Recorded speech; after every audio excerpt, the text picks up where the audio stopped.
শরতের পর থেকেই আকাশে অদ্ভুত রকমের ভাঁজ জমেছে। আজ সকাল থেকেই বাতাসে কেমন গুমোট ভাব, মাঝে মাঝে কালো মেঘ এসে সূর্যের আলো ঢেকে দিচ্ছে।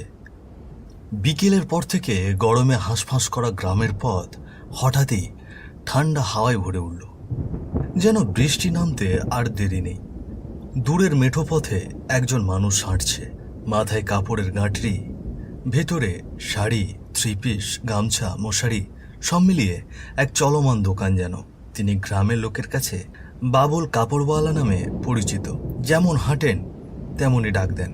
শাড়ি লাগবে গো দিদিরা, শাড়ি, নতুন থ্রি পিস আছে, আরো আছে গামছা, মশারি, বাচ্চাদের ফ্রক, আরো অনেক কিছু।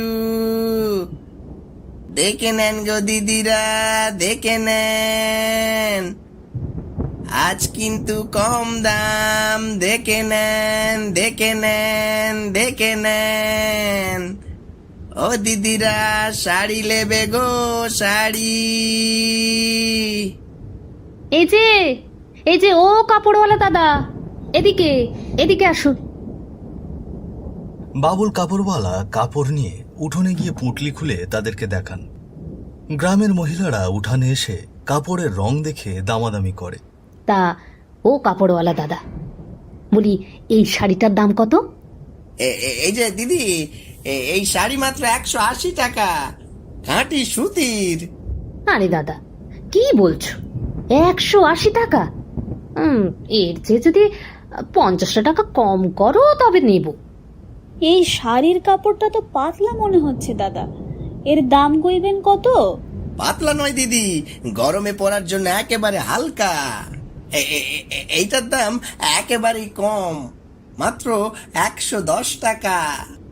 আহা, এ তো বেশি দাম কইছেন, 90 দিলে লইমু। এই থ্রি পিসটার দাম বলেন দাদা, কিন্তু এখানে ওড়নাটা তো দেখছি না, এটা কি ওড়না ছাড়াই? আছে দিদি, দেখেন তো, এই ওড়না, কুর্তা, পাজামা সব মিলিয়ে একটা সেট। তবু দাদা 225-এর বেশি দেব না। দিদি, আপনাদের জন্য তো কমাই দিচ্ছি। ঠিক আছে, নেন। কেউ থ্রি পিস নেয়, কেউ শাড়ি, কেউ শুধু গামছা।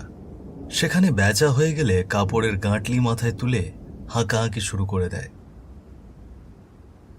এইভাবেই এক গ্রাম থেকে আরেক গ্রাম ঘুরতে ঘুরতে বাবুলের গলায় তখন ক্লান্তি, পায়ে ধুলো, তবু মাথার গাঁটরিটা আঁকড়ে ধরে হেঁটে চলেছেন, কারণ এটাই তার সংসারের একমাত্র রুজি। বিকেল গড়িয়ে সন্ধে নামতেই আকাশে মেঘ জমে এলো। তারপর এক ঝটকায় শুরু হলো প্রবল বাতাস। বজ্রপাতের আলোয় চারপাশ কেঁপে উঠছে। বৃষ্টির ফোঁটা প্রথমে বড়, তারপর ঝমঝম। এবার তো সর্বনাশ হয়ে গেল, এই কাপড় ভিজে গেলে তো সব শেষ। এখন কোথায় আশ্রয় নি? পথের বাঁকে হঠাৎই চোখে পড়ল একটা পুরনো বাড়ি। ভাঙাচোরা বাইরের দেওয়াল, অথচ বারান্দায় টিমটিমে একটা বাতি জ্বলছে। তিনি দ্বিধা করলেন, তারপর দৌড়ে গিয়ে দরজায় দাঁড়ালেন। ভেতরে কেউ আছেন? আমি ঝড় বৃষ্টিতে আটকা পড়েছি, একটু আশ্রয় চাই, কেউ আছেন গো? ভেতর থেকে এক রোগা বৃদ্ধ লোক বেরিয়ে এলেন। গায়ে পুরনো ধুতি ফতুয়া, চোখে অদ্ভুত স্থির দৃষ্টি। কি হয়েছে বাপু, কে তুমি? দাদা, আমি কাপড়ের ব্যবসা করি, মাথায় করে ফেরি করি। এই যে গাঁটরি দেখছেন, ঝড় বৃষ্টি শুরু হয়েছে, সব কাপড় ভিজে গেলে আমার অনেক বড় ক্ষতি হয়ে যাবে গো। আমার বাড়ি ছাতিন গ্রাম, অনেক দূর। এখন স্টেশনে পৌঁছানো সম্ভব নয়। তা এক রাত যদি আশ্রয় দেন খুব উপকার হবে দাদা।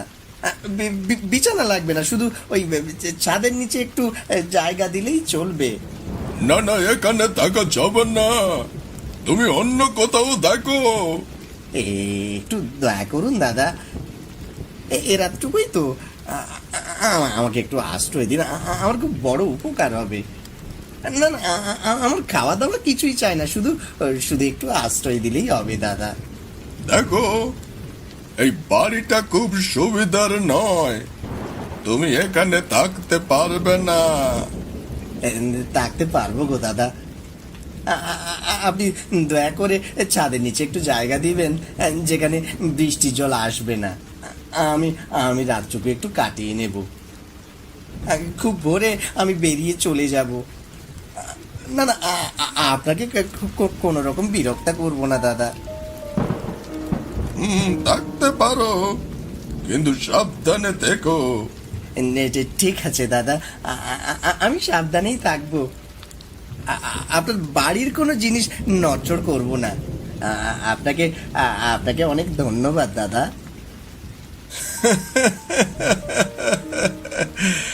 ঠিক আছে, তুমি যদি থাকতে পারো তাহলে এসো, অতিথি ঘরে চলে এসো।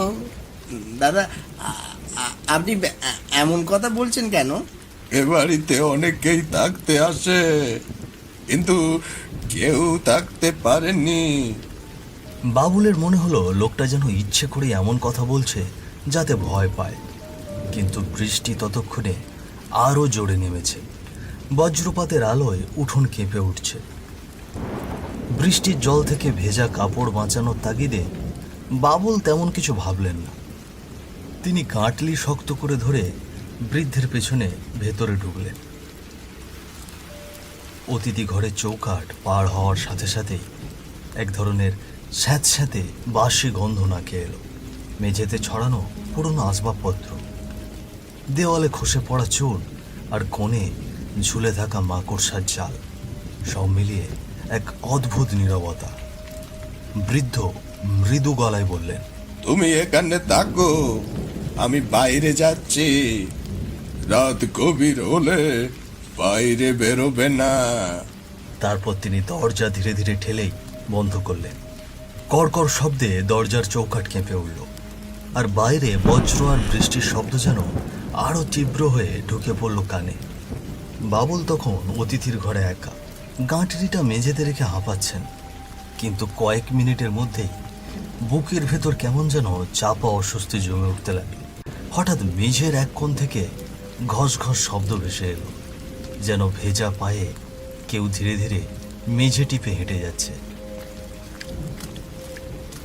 পিঠের দিকে হাড় কাঁপানো ঠান্ডা হাওয়া বইল, যেন কেউ একদম পিছন দিয়ে পাশ কাটিয়ে গেল। ঠিক তখনই দরজার এক কোণে খসখস করে দুবার শব্দ হলো, যেন কেউ বাইরে থেকে ধীরে ধীরে নখ আঁচড়াচ্ছে কাঠের গায়ে। বাবুলের গলা শুকিয়ে এলো, কানে নিজের হৃদস্পন্দনটাও শোনা যাচ্ছিল। চোখ তুলে দেখল ঘরের অন্ধকার কোণায় এক টুকরো ছায়া হঠাৎই নড়ে উঠল। বাবুল তাকিয়ে আছে, কিন্তু ঘন অন্ধকারে কিছুই ঠিকমতো দেখা যায় না। বাবুল, এই বাবুল, তুই এখানে কি করছিস? শব্দটা শোনা মাত্রই বাবুলের বুক ধক করে উঠল। কণ্ঠটা যেন ভেতরের প্রতিটি শিরা উপশিরায় গেঁথে আছে। এই যে আমার বিভাস দাদার কণ্ঠ, কিন্তু এখানে দাদা। সে এক পা এগিয়ে ঘরের অন্ধকার ভেদ করে দেখল। মাকড়সার জাল ছড়িয়ে জানালার ফাঁক গলিয়ে বাইরে তাকালো, কোথাও কেউ নেই। হঠাৎই আবার, এই বাবুল, তুই আমাকে দেখতে পাচ্ছিস না? আমি তোর একদম পাশেই দাঁড়িয়ে আছি রে। শরীরে লোম খাড়া হয়ে গেল বাবুলের, বুক ধুকপুক করছে, ঠোঁট শুকিয়ে কাঠ। কোথায় কোথায় তুমি দাদা? দাদা, তুমি কোথায় আছো দাদা? বাবুলের বুকের ভেতরটা তখন আরো বেশি ধুকপুক করতে লাগলো। তার মনে নানান চিন্তা শুরু হতে লাগলো। সে ভাবছে, আসলে কি তার দাদা সেখানে, নাকি অন্য কিছু? দাদা কিন্তু আজ কতদিন থেকে খুঁজে পাওয়া যাচ্ছে না। তাহলে এখানে কোথা থেকে দাদার কণ্ঠ ভেসে আসছে? আদৌ কি এখানে দাদা আছে নাকি অন্য কিছু? ঈশ্বর! এমনটা ভাবতে ভাবতে হঠাৎই তার চোখের সামনে একটা জমাট বাঁধা আলো ভেসে উঠল। সেই আলো অন্ধকারের বুক চিরে যেন ধীরে ধীরে ভেসে উঠল বিভাসের মুখ। কিন্তু সেটা মানুষের মুখ নয়, আর ত্বক ধূসর হয়ে গেছে, ঠোঁট কালচে, চোখের মনি নেই, শুধু জ্বলছে দুটো লাল আগুনের মতো গোলক।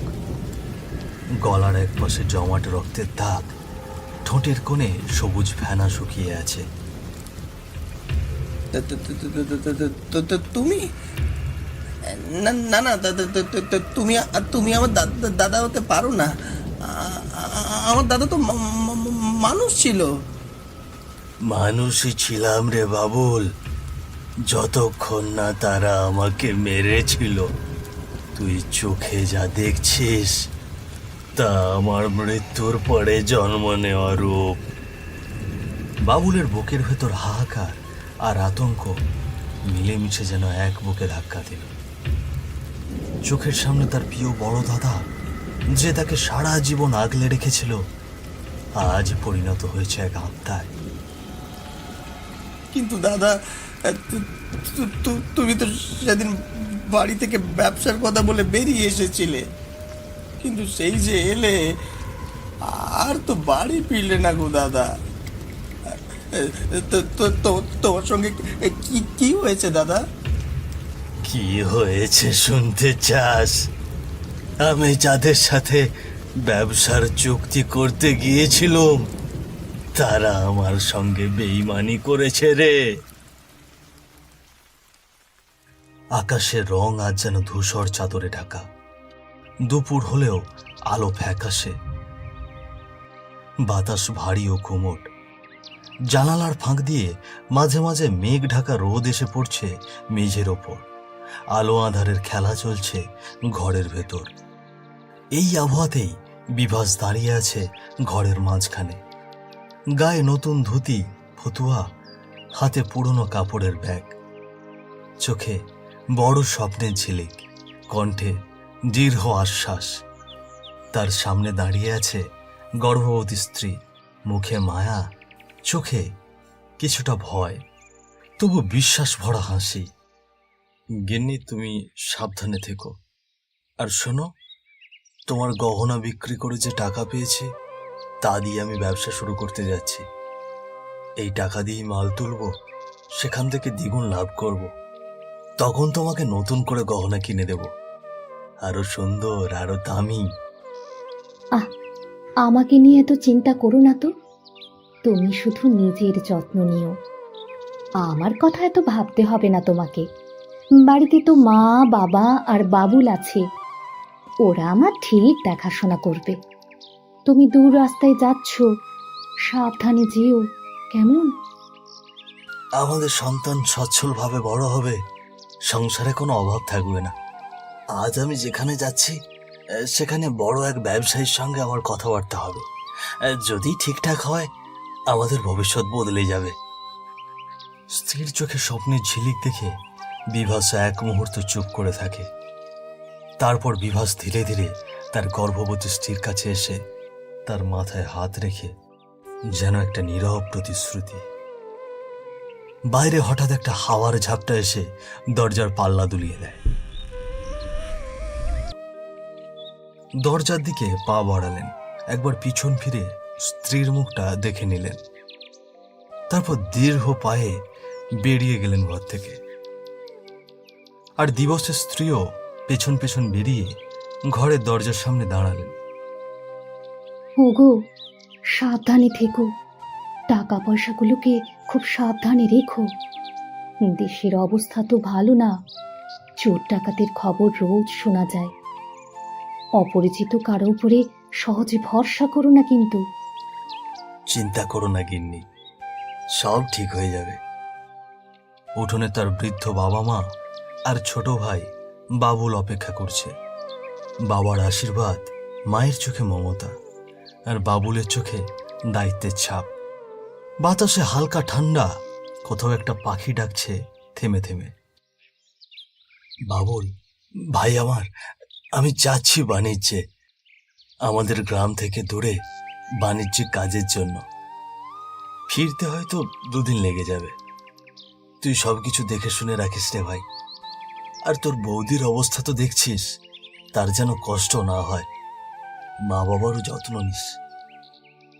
তুমি চিন্তা করো না দাদা, আমি সব সামলে নেব।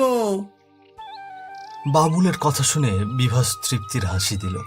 বাবা, মা, আমাকে আশীর্বাদ করো, যেন ভালোভাবে ব্যবসার কাজটা শেষ করে বাড়ি ফিরতে পারি। বিভাস ব্যাগ কাঁধে ঝুলিয়ে উঠোন পেরিয়ে বাইরে বেরিয়ে গেল। মেঘলা আকাশের নিচে গ্রামের সরু মাটির পথে পা বাড়ালো সে, আর পিছন ফিরে শেষবারের মতো দেখে নিল দরজার সামনে দাঁড়িয়ে তার মা বাবা আর বাবুল এখনো তাকিয়ে আছে পিছনে। বিভাস গ্রামের সীমানা ছাড়িয়ে কিছু দূর যেতেই আকাশ বিদ্যুতের আলোয় ফেটে পড়ল। প্রচন্ড ঝড় বৃষ্টি শুরু হলো। বৃষ্টির ধারায় ভিজে কাঁপতে কাঁপতে বিভাস রাস্তার ধারে একটা বড় বাড়ির দরজার সামনে এসে দাঁড়ালো। দরজায় খটখট করে কড়া নাড়ল। এই যে, বাড়িতে কেউ আছেন? দরজাটা একটু খুলুন না। ভেতর থেকে পায়ের শব্দ শোনা গেল। মুহূর্তেই দরজাটা কড়কড় শব্দে খুলে এক ব্যক্তি বিভাসের সামনে দাঁড়ালেন। গায়ে মলিন সাদা ধুতি, ফতুয়া, কাঁধে পুরনো গামছা, চোখে এক ধরনের কৌতূহল আর সাবধানতা। কে আপনি? কাকে চাইছেন? আমি বিপদে পড়েছি, একটু যদি আশ্রয় দিতেন। ব্যবসার কাজে মেদিনীপুর যাচ্ছিলাম, এমন সময় পথে ঝড় বৃষ্টিতে আটকে গেছি। মনে হচ্ছে আজ সারা রাত বৃষ্টি থামবে না। যদি এই রাতটুকু এখানে কাটাতে দিতেন, সকালে চলে যেত।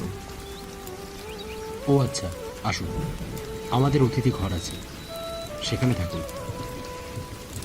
বিভাসকে অতিথির ঘরে নিয়ে যাওয়া হলো। ঘর দেখিয়ে দিয়ে লোকটি বললেন, এইখানে আপনার থাকার ব্যবস্থা, আপনি থাকুন, আমি এক্ষুনি আসছি। সে চলে যাওয়ার কিছুক্ষণ পরেই সেই লোকটি আরেকজনকে সঙ্গে নিয়ে ফিরে এলো। তারা বিভাসের দিকে তাকিয়ে জিজ্ঞেস করলেন, আচ্ছা, আপনি মেদিনীপুর কেন যাচ্ছিলেন? ব্যবসার কাজে দাদা। তা কিসের ব্যবসা? কাপড়ের ব্যবসা দাদা। আপনার ব্যাগে কি আছে?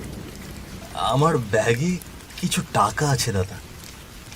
টাকা নাকি কোনো অস্ত্রপাতি? হ্যাঁ, না না না দাদা, অস্ত্র কেন থাকবে? এ দেখুন না, এই যে টাকা। বিভাস ব্যাগ খুলে টাকার বান্ডিল বের করে দেখায়। টাকাগুলো দেখে তাদের চোখ ছানা বড়া হয়ে গেল। দেখছিস লোকটার কাছে কত টাকা? হ্যাঁ দাদা, অনেক টাকা লোকটার কাছে। চলো লোকটার কাছ থেকে সব টাকা আমরা ছিনিয়ে নিই।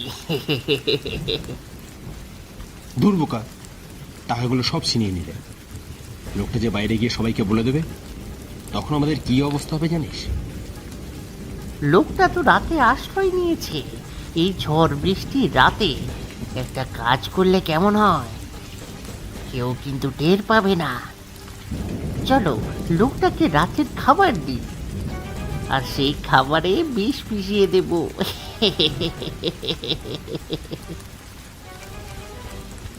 এত টাকা দেখে তারা লোভ সামলাতে পারল না। দুজনেই গোপনে ঠিক করলো, খাবারের সঙ্গে বিষ মিশিয়ে দিলে লোকটা চুপচাপ মারা যাবে আর টাকাগুলো তাদের হাতে চলে আসবে। দূরে শেয়ালের ডাক ভেসে আসছে, বাইরে ঝড় বৃষ্টির শব্দে চারপাশ কেঁপে উঠছে। এমন সময় তারা রাতের খাবার সাজিয়ে বিভাসকে অফার করল। দাদা, এই নিন, কয়েকটা খাবার খেয়ে নিন। এইটুকু ছাড়া আর রাতে আপনার জন্য কিছু ব্যবস্থা করতে পারি। দয়া করে এটুকু খুশি মনে খেয়ে নে। না দাদা, আমাকে খাবার দিতে হবে না, আপনারা আশ্রয় দিয়েছেন এটাই অনেক। অবশেষে বিভাস রাজি হল।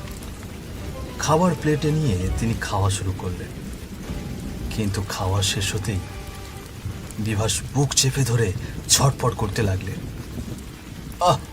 ওরে বাবারে, আমার বুক পড়ে যাচ্ছে, পেট ফেটে যাচ্ছে, কি খাওয়ালেন আমাকে?